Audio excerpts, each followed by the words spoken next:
去了啊。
mềm thế mày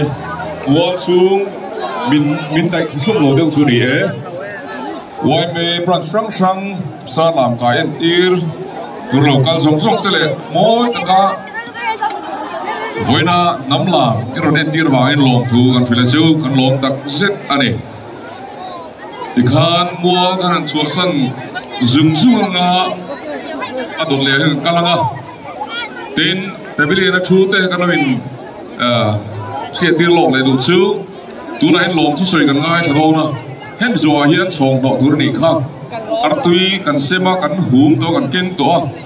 lấu lắc hè lấu cái đồng con lấu hè lộc có ý là khác ấy cái này rùa mình lộc thì nan là khi nào hun cho cái nào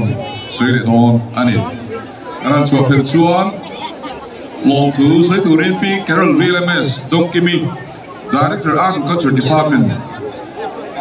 Som đòn đi à